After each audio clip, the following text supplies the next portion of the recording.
الحمد لله نحمده ونستعينه ونستغفره ونؤمن به ونتوكل عليه ونعوذ بالله من شرور أنفسنا ومن سيئات أعمالنا ومن يهده الله فلا مضل له ومن يضلله فلا هادي له ونشهد أن لا إله إلا الله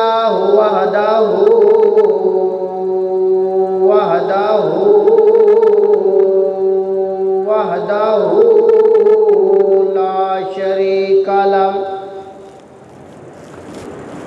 ونشهد أن سيدنا ومولانا وملجانا ومأوانا محمد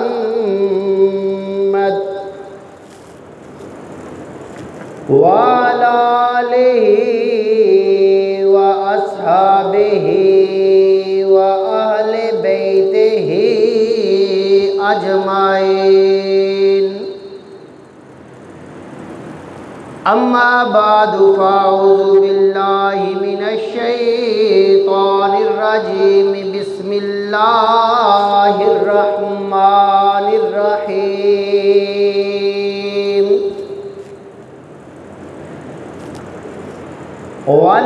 وَلَنَبْلُوَنَّكُمْ بِشَيْءٍ مِّنَ الْخَوْفِ وَالْجُوعِ وَنَقْصٍ مِّنَ الْأَمْوَالِ وَالْأَنفُسِ وَالثَّمَرَاتِ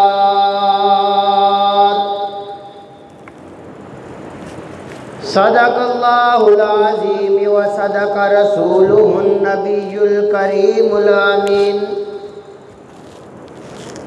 إن الله وملائكته يصلون على النبي يا أيها الذين آمنوا صلوا عليه وسلموا تسليما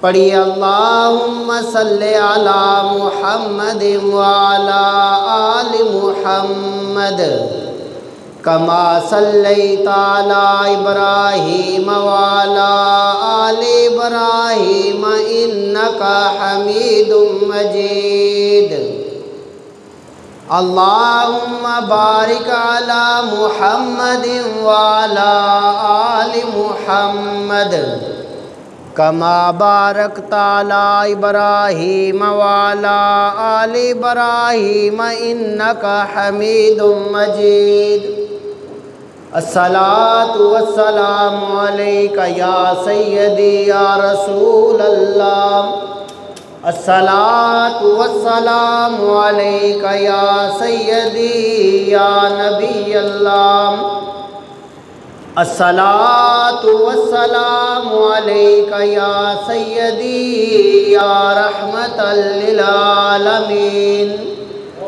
وعلى آلك وصحابك يا سيدي يا محبوب رب العالمين مولاي صل وسلم دائما أبدا على حبيبك خير الخلق كلهم هو الحبيب الذي ترجى شفاعته لكل حول من الأحوال مقتحم مولاي صل وسلم دائما أبدا على حبيبك خير الخلق كلهم فإن من جودك الدنيا وضرتها ومن علومك علم اللوح والقلم مولاي صل وسلم دائما أبدا